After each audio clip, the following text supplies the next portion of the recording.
मोक्षमार्गस्य नेतारं भेत्तारं कर्मभूभृतां ज्ञातारं विश्वतत्त्वानां वंदे तद्गुणलब्धये। हम सभी लोग 5वां अध्याय पढ़ रहे थे और कल देखा था कि वस्तु का जो भाव है, जो स्वभाव है, वह नित्य होता है। ठीक है, ऐसा स्वभाव मानना। स्वभाव कौन सा? जैसे जीव जीव रहेगा वो पुद्गल नहीं होगा, पुद्गल पुद्गल रहेगा वो जीव नहीं होगा। ये नित्य शुद्ध स्वभाव जीव का या पुद्गल का सदा रहता है, वो इससे कभी च्युत नहीं हो सकते हैं। इस प्रकार से कल अपन ने भी देखा था कि वस्तु नित्य भी है और अनित्य भी है, सर्वथा नित्य नहीं और सर्वथा अनित्य भी नहीं, नित्य नित्यात्मक वस्तु है। तो इन दोनों की जब हम विवक्षा करते हैं, जब हम कथन करते हैं, जब हमको बोलना होता है, तो हमारे पास वचन की जो श्रृंखला है वो क्रमबद्ध से होती है। हम शब्द के माध्यम से किसी को समझाते हैं तो उसमें हम एक बार में एक का ही कथन कर पाते हैं, दोनों को एक साथ नहीं बोल सकते हैं। तो एक की मुख्यता होती है और एक की गौणता होती है। इसी को आचार्य कहते हैं शादवाद, इसी को बोलते हैं अनेकांत। तो अनेकांत में तो एक साथ ज्ञान के विषय में धर्म जो है अनंत रह सकते हैं, लेकिन वाणी के कथन में एक बार में एक ही कहा जा सकता है। तो उसके लिए आचार्य कहते हैं कि हमें कैसे वस्तु का जो कथन करना है तो उसका उपाय बता रहे हैं। तो आइए आज सूत्र नंबर 32वां है। मैं आपसे फिर कहता हूँ, हम सूत्र का वाचन कर रहे हैं, स्वाध्याय पढ़ रहे हैं, गुरु के मुख से पढ़ रहे हैं, अपने विनय पूर्वक बैठें, जिनवाणी को लेकर के बैठें, गद्दे में बैठ करके, पलंग में बैठ करके और खाते पीते जिनवाणी को ना पढ़ें ना सुने।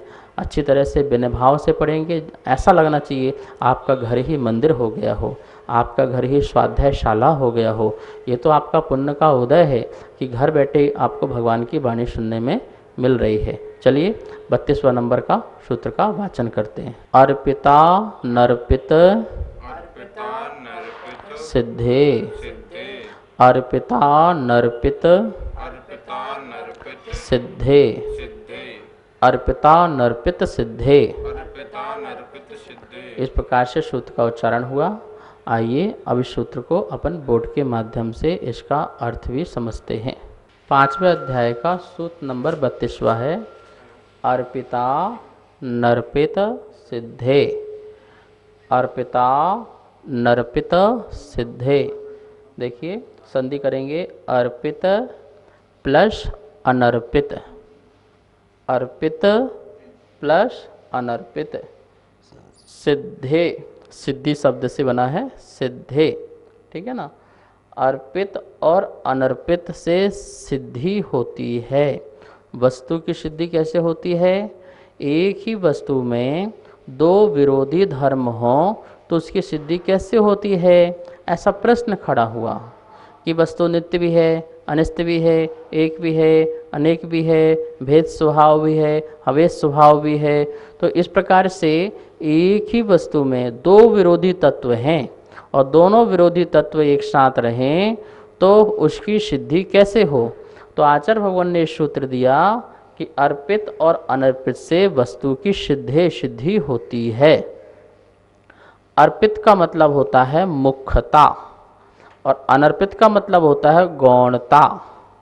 मुख्यता और गौणता, वस्तु में दोनों ही धर्म रहें और विवक्षा की दृष्टि से, मुख्य की विवक्षा और गौणता की विवक्षा की दृष्टि से उनकी सिद्धि होती है, उस वस्तु की सिद्धि होती है।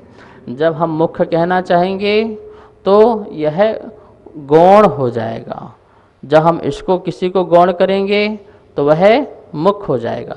वस्तु में जो हम कथन करना चाहते हैं, जिसकी हमारी विवक्षा हो, जिसमें हमारी इसकी दृष्टि हो, वो हमारे लिए मुख्य हो जाता है और जिसकी हम विवक्षा नहीं करना चाहते हैं, वो अविवक्षित है, तो वो हमारे लिए गौण हो जाता है। तो अर्पित मतलब मुख्य, अनर्पित मतलब गौण। मुख्य और गौण की विवक्षा से वस्तु तत्व में जो विरोधी जो दो धर्म हैं उनकी सिद्धि होती है। ये बहुत ही अच्छा सूत्र है और यह सूत्र पूरा न्याय में चलता है। न्याय ग्रंथों में बस इसी का ही तो वर्णन है। प्रमाण, नय, अनेकांत, शादवाद, इन सब की कैसे कैसे हम कथन करने की जो शैली है वो शैली इसी सूत्र से चलती है। यदि ये सूत्र ना हो अर्थात इस प्रकार की विवक्षा ना हो तो हम वस्तु तत्व को घटित नहीं कर सकते हैं, क्योंकि एक साथ हम एक ही वस्तु में दो विरोधी धर्म तत्वों को कैसे जानें, कैसे माने कि ऐसा हो सकता है। आचरण कहते हैं वो होते हैं, नियम से होते हैं, और उसकी सिद्धि के लिए हमारे पास यही व्यवस्था है, हम मुख्यता और गौणता से उस वस्तु को समझें। हम जब किसी वस्तु कथन करना चाहते हैं उसको मुख्य करो, जिसका कथन नहीं करना चाहते हैं उसको गौण करो। और जिसको हम गौण करते हैं उसका मतलब ये नहीं होता है कि उसका अभाव हो गया है सद्भाव, वो वस्तु वहाँ मौजूद है, पर अभी हमारी दृष्टि में कथन में वो नहीं है। इतना ही ध्यान में रखना। यह जो सूत्र है यहाँ देखिए लिखा है शादवाद शैली। ये सूत्र शादवाद शैली प्रकट करता है। शादवाद, शाद मतलब कथनचित, वाद मतलब कथन। कथनचित कथन की जो शैली है वो शादवाद शैली है। देखिए शादवाद शैली के दो भेद करते हैं, अर्पित और अनर्पित। अर्पित मतलब मुख्य और अनर्पित मतलब गौण, दो बातें। अर्पित मतलब मुख्य, अनर्पित मतलब गौण, ये दोनों शादवाद शैलियाँ हैं। देखिए यहाँ लिखा है वस्तु अनेक धर्म वाली है, जिसके सभी धर्मों का कथन एक साथ नहीं किया जा सकता है। एक समय में एक ही धर्म का कथन किया जा सकता है, अतः एक धर्म को मुख्य और अन्य धर्म को गौण करके कथन किया जाता है। यही शादवाद शैली है। शादवाद शैली जो है समस्याओं का समाधान है। शादवाद शैली जो है वह जटिल से जटिल जो समस्या है उसका भी समाधान कर देती है। ऐसी भगवान महावीर स्वामी की शादवाद शैली से जो व्याख्यान है वो अपने आप में अद्भुत है। ये जैन धर्म का मूल सिद्धांत है। यदि कोई व्यक्ति आपसे कहे दो शब्द में जैन धर्म बताओ, तो आप बोल देना अनेकांतवाद और शादवाद, बस ये दो शब्द ही जैन धर्म का सार है। भगवान महावीर स्वामी की समस्त वाणियों का सार है, जैन दर्शन का सार है अनेकांतवाद और शादवाद। यदि इन दोनों को हमने अच्छी तरह से समझ लिया तो हमें समस्त जिन आगम समझ में आ जाए, अपनी आत्मा समझ में आ जाए, अपना स्वरूप समझ में आ जाए, जगत का स्वरूप भी समझ में आ जाए। इसलिए इन दोनों को समझना बहुत ही महत्वपूर्ण है और परम आवश्यक भी है। इसलिए सभी लोगों को इन दोनों सिद्धांत को समझने का प्रयास करना चाहिए। नमोस्तु आचार्य श्री। अभी आपने अनेकांत शादवाद के बारे में बताया है, और अनेकांत शादवाद का क्या अर्थ है, कृपया कर शंका का समाधान करें। अनेकांत और शादवाद, अनेकांत का अर्थ होता है अनेक अंत। अंत मतलब धर्म, अनेक मतलब बहुत। वस्तु में बहुत धर्म होते हैं, अनेक धर्म होते हैं, अब वो सभी धर्म वस्तु के हमारे ज्ञान का विषय बने, उसे अनेकांत कहते हैं। शादवाद, स्यातवाद, स्यात मतलब कथनचित, वाद मतलब कथन करना। वाणी के माध्यम से अपेक्षा से कथनचित से कथन करना, कहना, वो शादवाद है। इस प्रकार से अनेकांत और शादवाद की परिभाषा है। ज्ञान का विषय अनेकांत है और वाणी का विषय शादवाद है। देखिए ज्ञान में हमें एक साथ सभी धर्म जो हैं वह आ सकते हैं। कितने भी धर्म हों वो ज्ञान के विषय बन सकते हैं, लेकिन वो वाणी के विषय नहीं बन सकते हैं। वाणी में तो हम एक बार में एक ही वस्तु का कथन कर, धर्म का कथन कर सकते हैं। जैसे पुण्य और पाप दो चीज़ हैं। अब आपसे कहा जाए पुण्य पाप के बारे में बताइए, तो या तो आप पुण्य के बारे में बताएंगे या पाप के बारे में बताएंगे। दोनों को एक साथ नहीं बता सकते हैं। पुण्य का व्याख्यान करते समय पाप जो है गौण है, पाप का व्याख्यान करते समय पुण्य गौण है। दिन की महिमा बताते समय रात का जो महिमा है वो गौण है, और जब हम रात की महिमा बताएं तो दिन की महिमा गौण है। तो हमारा जो वाणी है वो क्रमबद्ध से चलता है, क्रम पर्यायी है, क्रम पूर्वक है। एक साथ दो चीज़ नहीं हो सकती हैं।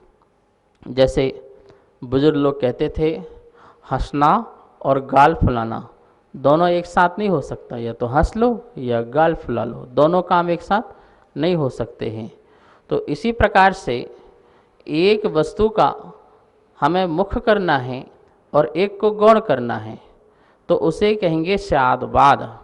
स्यादवाद में यही शैली चलती है, कथनचित शैली चलती है, ठीक है ना, जो वाणी का विषय होता है।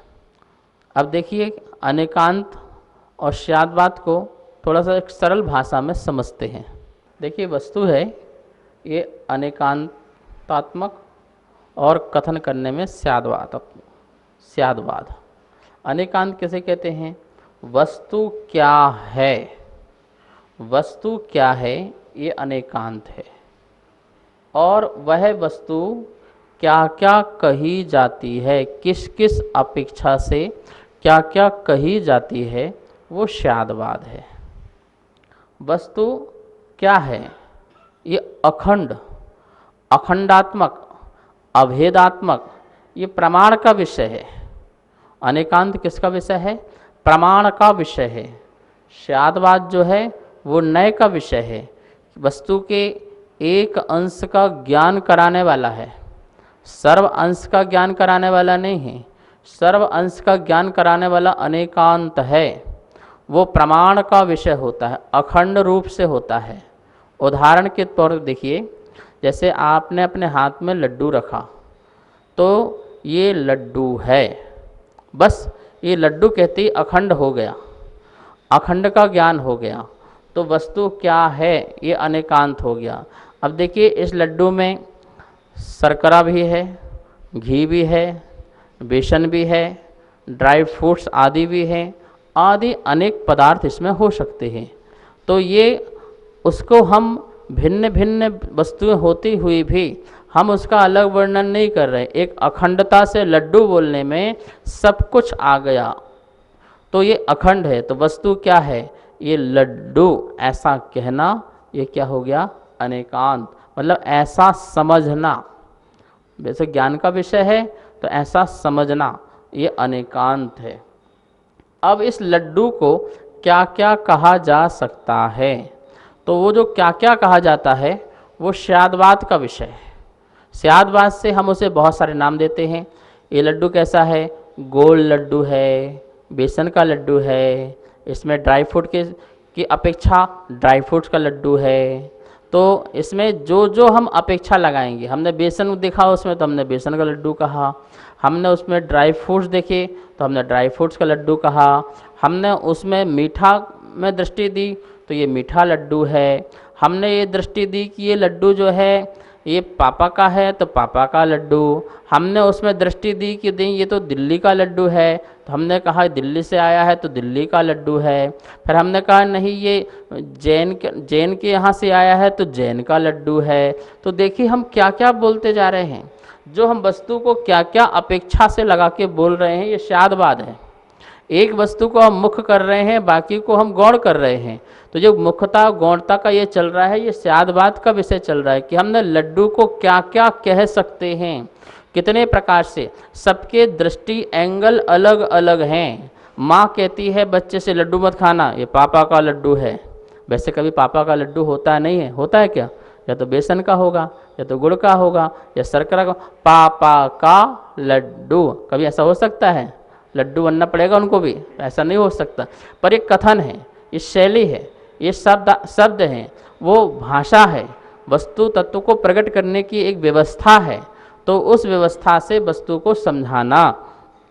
तो माँ कह रही है ये पापा का लड्डू है, तो मैं नहीं खाना। ठीक है, लड्डू को क्या बोला? पापा का लड्डू। फिर ये किसी ने बोला लड्डू क्या है, तो किसी की दृष्टि में इसमें बेसन दिखाई दिया, तो बोले बेसन का लड्डू है।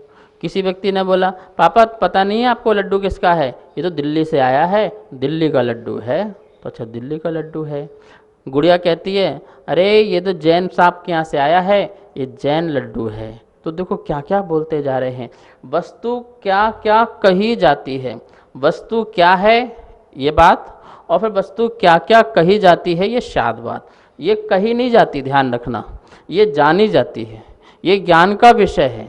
ज्ञान में अखंड का ज्ञान होना, ज्ञान में अभेदात्मक का ज्ञान होना, इसका नाम अनेकांत है। अनेक धर्म एक साथ मेरे ज्ञान में झलकते हैं, वो अखंड रूप से ये अनेकांत है। लेकिन उसको हम किस अपेक्षा से क्या क्या कहें, एक को मुख्य करें और अन्य को गौण करें, और वो अर्पिता नर्पित सिद्ध जो सूत्र है वो यहाँ पर लगता है, वो यहाँ पर लगता है। प्रमाण यह है और नय यह है। इस प्रकार से ये अनेकांत और स्यादवाद है, हमको ऐसा समझना है। तो इसी प्रकार से आत्मा में घटित करें, आत्मा ऐसा जानना अनेकांत है। आत्मा ज्ञानवान है, आत्मा दर्शनवान है, आत्मा सुख स्वरूपी है, आत्मा शक्तिवान है, आत्मा अमूर्तिक है, आत्मा अव्यय है, आत्मा अजर अविनाशी है। इस प्रकार से अव्ययवादत्व है, अवगाहनत्व है, सूक्ष्मत्व है, अगुरु लघुत्व उसमें है। तो इस प्रकार से अनंत गुण आत्मा में हैं, और अनंत गुणों को एक साथ आत्मा मात्र जानने मात्र से जो भान में आए, ज्ञान में आए, वो अनेकांत हो गया। हमने कहा आत्मा, बस इतना कहने मात्र से, या हमने आत्मा जाना, तो वो ज्ञान का जो विषय बना वो अनेकांत हो गया। अब स्यादवाद में आ जाइए, तो स्यादवाद में उस आत्मा को क्या क्या कहते हैं, ठीक है ना। तो उसमें हम देखिए क्या कहेंगे, मेरी आत्मा जो है यदि मनुष्य अवस्था में है तो हम बोलेंगे मनुष्य आत्मा। क्या बोलेंगे? मनुष्य आत्मा। फिर एक दृष्टि से बोलेंगे पंचेंद्रीय आत्मा, फिर बोलेंगे पर्याप्तक आत्मा, फिर बोलेंगे भव्य आत्मा या अभव्य आत्मा, आहारक आत्मा, अनाहारक आत्मा। तो इस प्रकार से लगाते रहिए। ये पुरुष वेदी आत्मा, स्त्री वेदी आत्मा, नपुंसक वेदी आत्मा, तो मति ज्ञान वाली आत्मा, श्रुत ज्ञान वाली आत्मा। कितनी बातें लगती जा रही हैं, आप सोचिए। मनुष्य में भी यह युवा वाली आत्मा, ये वृद्ध अवस्था वाली आत्मा। तो ये जो स्यादवाद है, एक ही अखंड आत्मा को किस किस अपेक्षा से क्या क्या कहते जा रहा है। 5 इंद्रिय से संपन्न है, इसलिए इसे पंचेंद्रिय आत्मा कह रहे हैं। पर्याप्ति पूर्ण है, इसलिए इसे आहारक आत्मा कहते हैं। पर्याप्त पूर्ण अवस्था को उसको प्राप्त है। और इसमें मन संबंधी ज्ञान है, इसलिए उसको संगी आत्मा कहा जा रहा है। प्राणी, इसे प्राणी भी कहा जा रहा है। प्राणी कहा जा रहा है क्यों? क्योंकि इसने 10 प्रकार के प्राणों को धारण कर रखा है, इसलिए इसे प्राणी भी कहा जा रहा है। तो इसमें सम्यक दर्शन प्रकट करने की योग्यता है, इसलिए इसे भव्य आत्मा कहा जा रहा है। सम्यक रत्नात्रय को धारण कर लिया है, इसलिए इसको धर्मात्मा कहा जा रहा है। संन्यास अवस्था को धारण कर लिया है, तो इसे महात्मा कहा जा रहा है। इसी आत्मा ने शुद्धोपयोग के बल से अपनी आत्मा को पवित्र कर लिया है, तो इसी आत्मा को परमात्मा कहा जा रहा है, सिद्धात्मा कहा जा रहा है, बुद्धात्मा कहा जा रहा है। आप सोचिए कि स्यादवाद जो है उसमें दृष्टि अन्य अन्य लोगों की दृष्टि। और अब देखिए स्यादवाद में ये भी बात है कि वह द्रव्य की अपेक्षा से और पर्याय की अपेक्षा से 2 कथन करेगा। संसार अवस्था में मुझे सिद्ध कहा जाए, ये सिद्धत्व, इसके अंदर सिद्धत्व की शक्ति है, कारण परमात्मा मौजूद है, इसलिए स्वभाव से तो कारण परमात्मा मौजूद होने के कारण हम तेरे को सिद्धत्व को स्वरूप माने, अथवा शक्ति की अपेक्षा से हम तुम्हें सिद्ध माने, सभी संसारी जीव को सिद्ध अवस्था माने, पर्याय दृष्टि से जो सिद्ध बन चुके हैं हम उन्हें सिद्ध माने। तो ये अपेक्षा किस किस अपेक्षा से, सचमुच में स्यादवाद को जिन्होंने ढंग से नहीं समझा है वो लोग क्या हो गए हैं, फंस चुके हैं, वो जैनाभासी हो चुके हैं। कोई व्यवहाराभासी हो गया है और कोई निश्चयाभासी हो गया है। किसी ने निश्चय को ही पकड़ लिया है तो निश्चय पर दृष्टि दी और व्यवहार का अभाव किया। अभाव नहीं करना है, गौण तो कर सकते पर अभाव नहीं करना है। कथन करने में गौण करना है, क्रिया में गौण नहीं होता है। क्रिया में तो वो आता है, हम निश्चय करते व्यवहार करते करते भी हमारा निश्चय हो जाता है तो वो आता है। तो इस प्रकार से हमारे कथन में गौणता आना चाहिए, उसका अभाव नहीं होना चाहिए। हमने तो उसको क्रिया में भी अभाव कर दिया और कथन में भी अभाव कर दिया, तो ये अभाव हो जाने के कारण वह निश्चयाभासी बन गया। व्यवहाराभासी क्रियाकांडी हो गए, उन्होंने निश्चय को नहीं जाना, निश्चय को नहीं पहचाना और निश्चय नाम की वस्तु को भी जानते भी नहीं है, उसका विरोध करते हैं, तो वो व्यवहाराभासी हो जाते हैं। ये सब जैनाभासी हैं। जैन होने का आभास है पर जैन नहीं है। जैन वह है जो स्यादवाद जिसमें हो, अनेकांत जिसके आत्मा में धर्म हो, ज्ञान में जिसके अनेकांत धर्म हो और वाणी में जिसके स्यादवाद हो, वो जैन है। ध्यान रखना, जैन कौन? जिसके ज्ञान में अनेकांत धर्म हो और वाणी में जिसके स्यादवाद हो, वो जैन हैं। जैन वही जो सम्यक दृष्टि है, वो ही जैन है। भाव जैन, नाम मात्र जैन वाले ऐसे जैन नहीं, वो सब जैनाभासी। इस प्रकार से इस पर हमें ध्यान रखना है। इस स्यादवाद की शैली से धर्म को हमें अच्छी तरह से समझना है। नमोस्तु आचार्य श्री, मेरे मन में एक शंका उत्पन्न हो रही है कि जो निश्चय व्यवहार है वह वस्तु में उत्पन्न होते हैं या वाणी में? निश्चय व्यवहार वस्तु में नहीं होता है, वस्तु तो वस्तु ही है। उस वस्तु को समझने के लिए निश्चय और व्यवहार होता है। जैसे एक वस्तु है, आत्मा है, तो आत्मा है। अब आत्मा को समझने के लिए हमारे पास दो दृष्टि हैं, दो आँखें हैं। एक आँख है कि उसे हम निश्चय से देखें, एक आँख है हम उसे व्यवहार से देखें। तो हमारे देखने के में निश्चय व्यवहार है, वस्तु में निश्चय व्यवहार कभी नहीं होता। जैसे यहाँ पर सोने का हार रखा हो, तो सोने का हार रखा हो तो इसे व्यक्ति दो प्रकार से देखे। एक व्यक्ति बोले ये सोना है, एक व्यक्ति बोले नहीं ये हार है, ये सोने का हार है। तो देखिए ये दो कथन हमारे सामने आए। एक मात्र स्वर्ण देख रहा है, स्वर्ण की जो पर्याय है, हालत है, दशा है, अवस्था है हार रूप में, उसे हार से मतलब नहीं है, हार से उसे कोई लेना देना नहीं है। हार है ये स्वीकार तो करना पड़ेगा, पर उसकी दृष्टि किस पर है? सिर्फ स्वर्णत्वपना पर है। तो स्वर्ण में दृष्टि होने के कारण वह उसकी निश्चय दृष्टि होती है। स्वर्ण मात्र को देखना निश्चय दृष्टि है और उस स्वर्ण को हार रूप में देखना ये व्यवहार दृष्टि है। समझ में आया आपको? स्वर्ण का हार रखा हुआ है और हार में मात्र स्वर्णपना दिखना वह निश्चय दृष्टि है और उसको हार रूप में देखना ये व्यवहार दृष्टि है। देखिए आपको सोना खरीदना है, क्या खरीदना है? 1 किलो सोना खरीदना है। आप सोने वाले की दुकान में गए, 24 कैरेट सोना बताइए। तो बोले कि हमारे पास सोने की बिस्कुट तो नहीं है, लेकिन सोने की अंगूठी है, सोने का हार है, सोने की अन्य वस्तु है, 1 किलो पूरा सोना आपको मिल जाएगा, 24 कैरेट का है। तो जिसको स्वर्ण चाहिए है तो उसे अंगूठी हार से कोई लेना देना नहीं है, 1 किलो तोलो, पैसा दो और वो लेके आ जाएगा। लेकिन जिसको अंगूठी चाहिए, हार चाहिए है और वहाँ पर दुकान में जाए, बोले यहाँ पर स्वर्ण की सिल्ली तो है, बिस्कुट तो है, पर हार आदि नहीं है, तो वो वापस आ जाएगा। क्यों? क्योंकि उसकी दृष्टि में उसका हार चाहिए, ना कि उसे स्वर्ण। तो ये दृष्टि भिन्न भिन्न हैं, अलग अलग हैं।